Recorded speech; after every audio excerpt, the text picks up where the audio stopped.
Chapter 4, We Agnostics. In the preceding chapters you have learned something of alcoholism. We hope we have made clear the distinction between the alcoholic and the non-alcoholic. If, when you honestly want to, you find you cannot quit entirely, or if when drinking you have little control over the amount you take, you are probably alcoholic. If that be the case, you may be suffering from an illness which only a spiritual experience will conquer. To one who feels he is an atheist or agnostic, such an experience seems impossible, but to continue as he is means disaster, especially if he is an alcoholic of the hopeless variety.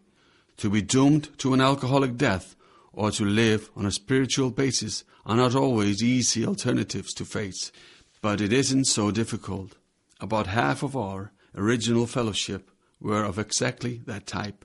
At first, some of us tried to avoid the issue, hoping against hope we were not true alcoholics.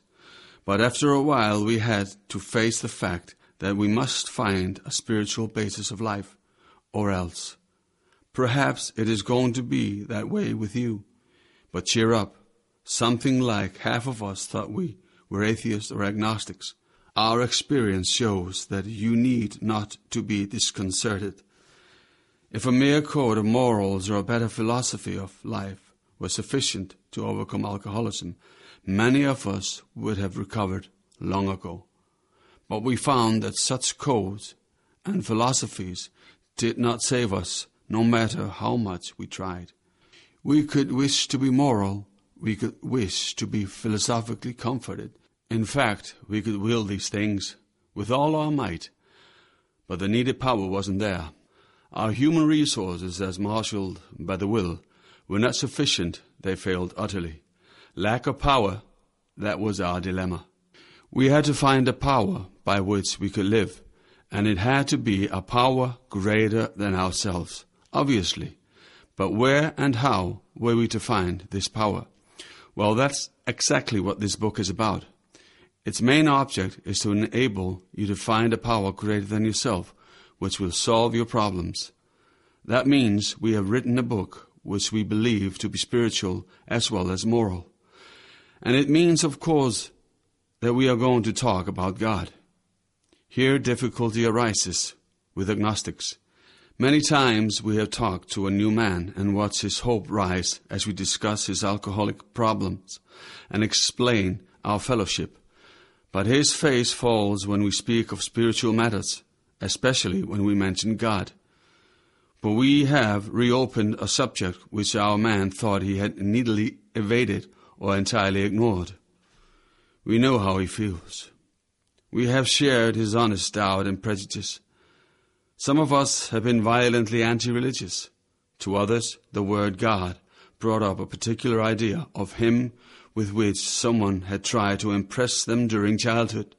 Perhaps we rejected this particular conception because it seems inadequate. With that rejection, we imagined we had abandoned the God idea entirely. We were bothered with the thought that faith and dependence upon power beyond ourselves was somewhat weak, even cowardly. We look upon this world of varying individuals, varying technological systems, and inexplicable calamity with deep skepticism. We looked askance at many individuals who claimed to be godly. How could a supreme being have anything to do with it all? And who could comprehend a supreme being anyhow? Yet, in other moments, we found ourselves thinking, when enchanted by starlit night, who then made all this? There was a feeling of awe and wonder, but it was fleeting and soon lost. Yes, we of agnostic temperament have had these thoughts and experiences. Let us make haste to reassure you. We found that as soon as we were able to lay aside prejudice and express even a willingness to believe in a power greater than ourselves, we commenced to get results, even though it was impossible for any of us to fully define or comprehend that power, which is God. Much to our relief, we discovered we did not need to consider another's conception of God. Our own conception, however inadequate, was sufficient to make the approach and to effect a contact with Him. As soon as we admitted the possible existence of a creative intelligence, a spirit of the universe, underlying the totality of things, we began to be possessed of a new sense of power and direction, provided we took other simple steps. We found that God does not make too hard terms with those who seek Him. To us, the realm of spirit is broad, roomy, all-inclusive, never exclusive, or forbidding to those who earnestly seek. It is open, we believe, to all men. When, therefore, we speak to you of God, we mean your own conception of God. This applies to two other spiritual expressions which you find in this book. Do not let any prejudice you may have against spiritual terms deter you from honestly asking yourself what they mean to you. At the start, this was all we needed to commence spiritual growth, to effect our first conscious relation with God as we understood Him. Afterward, we found ourselves accepting many things which then seemed entirely out of reach. That was growth. But if we wished to grow, we had to begin somewhere, so we used our own conception, however limited it was. We needed to ask ourselves but one short question. Do I now believe, or am I even willing to believe, that there is a power greater than myself? As soon as a man can say that he does believe, or is willing to believe, we empathically assure him that he is on his way. It has been repeatedly proven among us that upon this simple cornerstone a wonderfully effective spiritual structure can be built. That was great news to us, for we had assumed we could not make use of spiritual principles unless we accepted many things on faith which seemed difficult to believe. When people presented us with spiritual approaches, how frequently did we all say, "I wish I had what that man has. I'm sure it would work if I could only believe as he believes. But I cannot accept as surely true the many articles of faith which are so plain to him." So it was comforting to learn that we could commence at a simpler level. Beside a seeming inability to accept much on faith, we often found ourselves handicapped by obstinacy, sensitiveness, and unreasoning prejudice. Many of us have been so touchy that even casual reference to spiritual things made us bristle with antagonism. This sort of thinking had to be abandoned. Though some of us resisted, we found no greater difficulty in casting aside such feelings. Faced with alcoholic destruction, we soon became as open-minded on spiritual matters as we had tried to be on other questions. In the respect, alcohol was a great persuader. It finally beat us into a state of reasonableness. Sometimes this was a tedious process. We hope no one else will be prejudiced for so long as some of us were. The reader may still ask why he should believe in a power greater than himself. We think there are good reasons. Let us have a look at some of them. The practical individual of today is a stickler for facts and results. Nevertheless, the 20th century readily accepts theories of all kinds, provided they are firmly grounded in fact. We have numerous theories, for example, about electricity. Everybody believes them without a murmur of doubt. Why this ready acceptance? Simply because it is impossible to explain what we see, feel, direct, and use without reasonable assumption as a starting point. Everybody nowadays believes in scores of assumptions for which there is good evidence, but no perfect visual proof. And does not science demonstrate that visual proof is the weakest proof? It is being constantly revealed as mankind studies the material world that outward appearances are not inward reality at all. To illustrate, the prosaic steel girder is a mass of electrons whirling around each other at incredible speed. These tiny bodies are governed by precise laws, and these laws hold true throughout the material world. Science tells us so. We have no reason to doubt it. When, however, the perfectly logical assumption is suggested that underneath the material world and life as we see it, there is an all-powerful, guiding, creative intelligence, right there our perverse streak comes to the surface, and we laboriously set out to convince ourselves it isn't so. We read worldly books and indulge in windy arguments, thinking we believe this universe needs no God to explain it.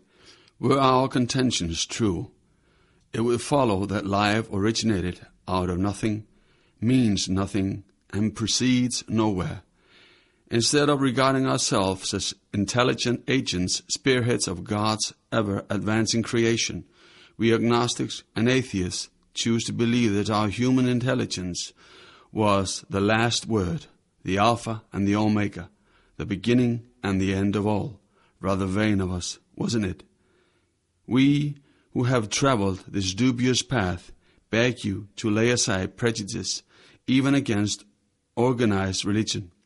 We have learned that whatever the human frailties of various faiths may be, those faiths have given purpose and direction to millions. People of faith have a logical idea of what life is all about. Actually, we used to have no reasonable conception whatever.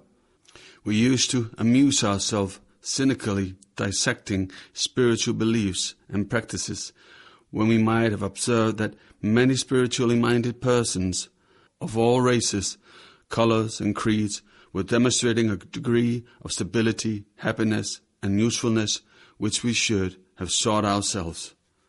Instead, we looked at the human defects of these people and sometimes used their shortcoming as a basis of wholesale condemnation. We talked of intolerance while we were intolerant ourselves. We missed the reality and the beauty of the forest because we were diverted by the ugliness of some of its trees. We never gave the spiritual side of life a fair hearing. In our personal stories, you will find a wide variation in the way each teller approaches and conceives of the power which is greater than himself. Whether we agree with a particular approach or conceptions seems to make little difference. Experience has taught us that these are matters about which, for our purpose, we need not to be worried. They are questions for each individual to settle for himself.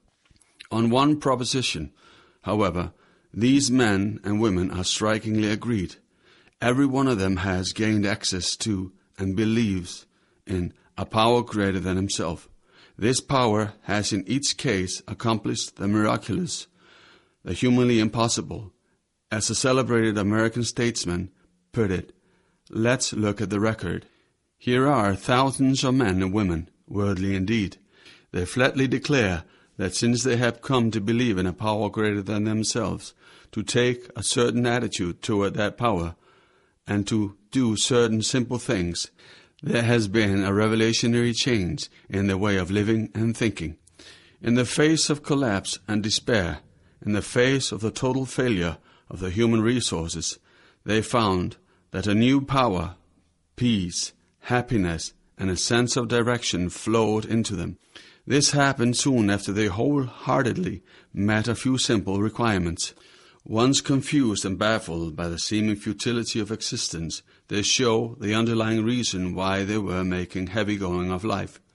Leaving aside the drink question, they tell why living was so unsatisfactory. They show how the change came over them.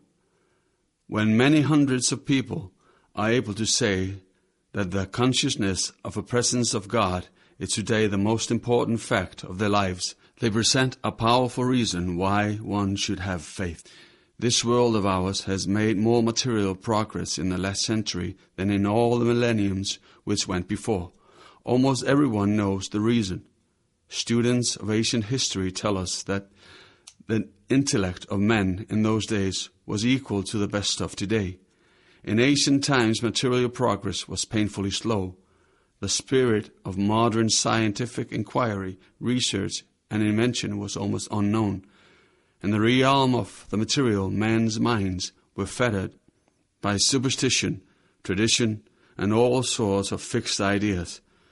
Some of the contemporaries of Columbus thought a round earth preposterous. Others came near putting Galileo to death for his astronomical heresies. We asked ourselves this: are not some of us just as biased and unreasonable about the realm of the spirit as were the ancient about the realm of the material? Even in the present century, American newspapers were afraid to print an account of the Wright brothers' first successful flight at Kitty Hawk. Had not all efforts at flight failed before? Did not Professor Langley's flying machine go to the bottom of the Potomac River?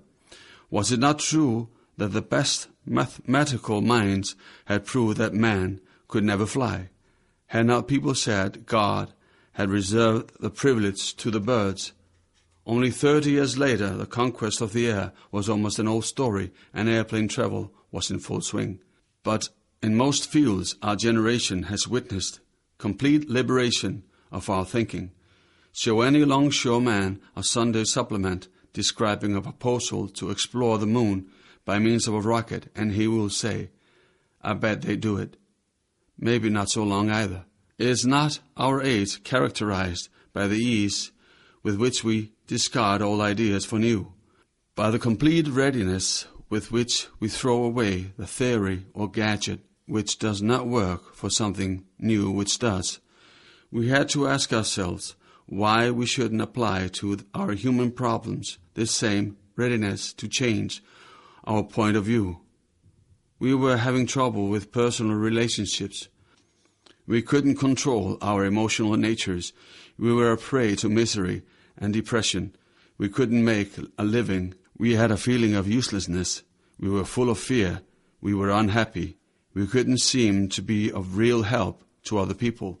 Was not a basic solution of these bedevilments more important than whether we should see newsreels of lunar flights? Of course it was. When we saw others solve their problems by simpler reliance upon the spirit of the universe, we had to stop doubting the power of God.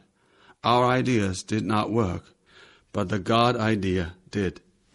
The Wright brothers' almost childish faith that they could build a machine which would fly was the mainspring of their accomplishment. Without that, nothing could have happened. We agnostics and atheists were sticking to the idea that self-sufficiency would solve our problems. When others showed us that God's sufficiency worked with them, we began to feel like those who had insisted the Wrights would never fly. Logic is great stuff. We liked it. We still like it. It is not by chance we were given the power for reason to examine the evidence of our senses and to draw conclusions. This is one of man's magnificent attributes. We agnostically inclined would not feel satisfied with a proposal which does not lend itself to reasonable approach and interpretation. Hence we are at pains to tell why we think our present faith is reasonable, why we think it more sane and logical to believe than not to believe, why we say our former thinking was soft and mushy when we threw up our hands in doubt and said, we don't know. When we became alcoholics, crushed by self-imposed crisis, we could not postpone or evade. We had to fearlessly face the proposition that either God is everything or else He is nothing. God either is or He isn't. What was our choice to be? Arrived at this point, we were squarely confronted with a question of faith. We couldn't duck the issue. Some of us had already walked far over the bridge of reason towards the desired shore of faith. The outlines and promises of the new land had brought lustre to tired eyes and fresh courage to flagging spirits. Friendly hands had stretched out in welcome. We were grateful that reason had brought us so far, but somehow we couldn't quite step ashore. Perhaps we had been leaning too heavily on reason, that last mile, and we did not like to lose our support. That was natural, But let us think a little more closely. Without knowing it, had we not been brought to where we stood by a certain kind of faith? For did we not believe in our own reasoning? Did we not have confidence in our own ability to think? What was that but a sort of faith? Yes, we had been faithful, objectively faithful to the God of reason. So in one way or another, we discovered that faith had been involved all the time. We found, too, that we had been worshippers. What a state of mental gooseflesh that used to bring on. Had we not variously worshipped people, sentiment, things, money, and ourselves? And then, with a better motive, had we not worshipfully beheld the sunset, the sea, or a flower? Who of us had not loved something or somebody? How much did these feelings, these loves, these worships have to do with pure reason? Little or nothing, we saw at last. Were not these things the tissue out of which our lives were constructed? Did not these feelings, after all, determine the course of our existence? It was impossible to say we had no capacity for faith or love or worship.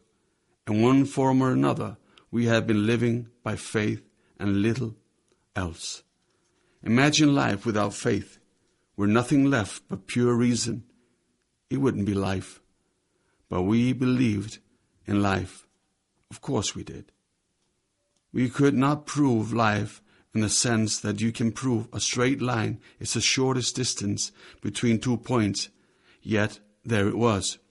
Could we still say the whole thing was nothing but a mass of electrons created out of nothing, meaning nothing, whirling on to a destiny of nothingness? Of course we couldn't. The electrons themselves seemed more intelligent than that. At least, so the chemist said. Hence, we saw that reason isn't everything. Neither is reason, as most of us use it, entirely dependable, though it emanate from our best minds. What about people who proved that man could never fly? Yet we had been seeing another kind of flight, a spiritual liberation from this world. People who rose above their problems. They said God made these things possible, and we only smiled. We had seen spiritual release, but liked to tell ourselves it wasn't true. Actually, we were fooling ourselves, for deep down in every man, woman, and child is the fundamental idea of God. It may be obscured by calamity, by pomp, by worship, or other things, but in some form or other it is there. For faith in a power greater than ourselves, and miraculous demonstrations of that power in human lives are facts as old as man himself. We finally saw that faith in some kind of God was a part of our makeup, just as much as the feeling we have for a friend. Sometimes we had to search fearlessly, but he was there. He was as much as fact as we were. We found the great reality deep down within us. In the last analysis, it is only there that he may be found. It was so with us. We can only clear the ground a bit. If our testimony helps sweep away prejudice, enables you to think honestly, encourages you to search diligently within yourself, then, if you wish, you can join us on the broad highway. With this attitude you cannot fail. The consciousness of your belief is sure to come to you. In this book you will read the experience of a man who thought he was an atheist. His story is so interesting that some of it should be told now. His change of heart was dramatic, convincing, and moving. Our friend was a minister's son. He attended church school, where he became rebellious at what he thought, and overdose of religious education. For years thereafter, he was dogged by the trouble and frustration. Business failure, insanity, fatal illness, suicide, these calamities in his immediate family embittered and depressed him. Post-war disillusionment, ever more serious alcoholism, impending mental and physical collapse brought him to the point of self-destruction. One night, when confined in a hospital, he was approached by an alcoholic who had known a spiritual experience. Our friend Gorg rose as he bitterly cried out, "If there is a God, he certainly hasn't done anything for me." But later, alone in his room, he asked himself this question: is it possible that all the religious people I have known are wrong? While pondering the answer, he felt as though he lived in hell. Then, like a thunderbolt, a great thought came. It crowded out all else. Who are you to say there is no God? This man recounts that he tumbled out of bed to his knees. In a few seconds, he was overwhelmed by a conviction of the presence of God.